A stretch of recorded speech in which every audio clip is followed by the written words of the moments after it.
Ladies and gentlemen, welcome to Heavyweights of the Faith, brief biographies of great believers who changed the world. Oswald Chambers was a Scottish evangelist and teacher during the early 1900s, whose talks were made famous when they were published posthumously in a devotion called My Utmost for His Highest. Born to a Baptist preacher in Aberdeen, Scotland, on July 24, 1874, Oswald Chambers was raised in a Christian home. Following his father's calling to serve the church, Oswald lived in many places throughout the United Kingdom during his childhood. While living in London, at age 15, Oswald got to hear Charles Spurgeon preach, and after that sermon he accepted Christ into his heart. He ministered to the poor in his teen years and was noted for his spirituality. However, since he was a gifted artist and musician, Oswald sought to glorify God through the arts while studying in the National Arts Training School in London and later at the University of Edinburgh in Scotland. At age 23, he felt called into full-time ministry, so he abandoned his study of arts to attend the Dunoon College, a small theological training school where he eventually became a teacher and administrator. In 1901, he began preaching throughout England, Ireland, and Scotland. In 1906, he joined Jaji Naka and Charles Coleman on a teaching trip that took him to the United States and Japan. While in the U.S., Chambers spent one semester teaching in Cincinnati at a holiness institution called God's Bible School. In 1908, on a boat back to the U.S., Oswald Chambers met Gertrude Hobbs, who he called Beloved Disciple, or BD, and the nickname Biddy stuck. In 1910, the two were married and they welcomed their only child, a daughter, in 1913. In 1911, Biddy and Oswald founded the Bible Training College in London with the help of the Pentecostal League of Prayer. While supportive of the idea of speaking in tongues, Chambers was critical of those who used it as a test of their baptism in the Holy Spirit.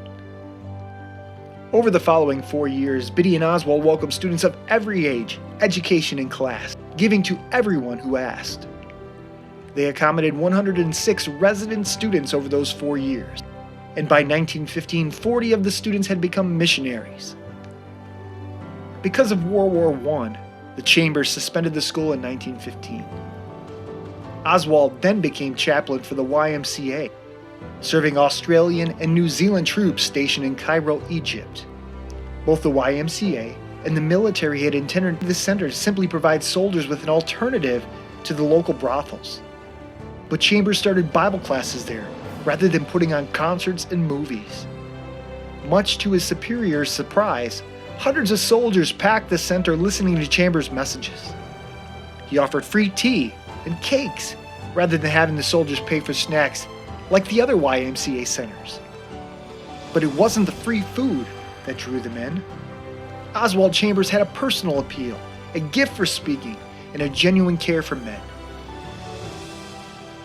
Unfortunately, on October 17, 1917, Oswald came down with appendicitis.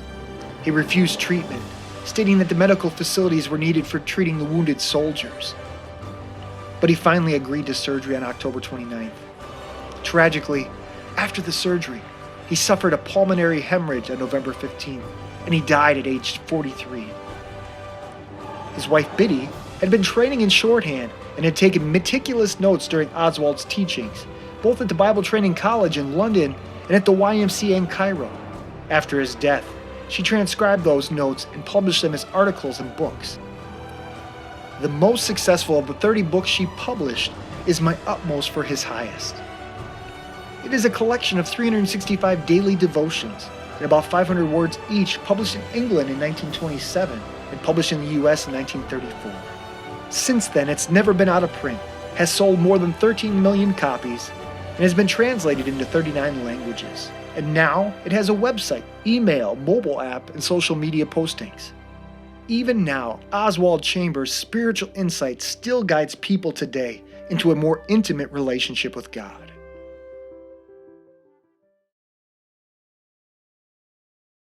Thank you to Compelling Truth for the use of their written biographies. Please visit compellingtruth.org for more information.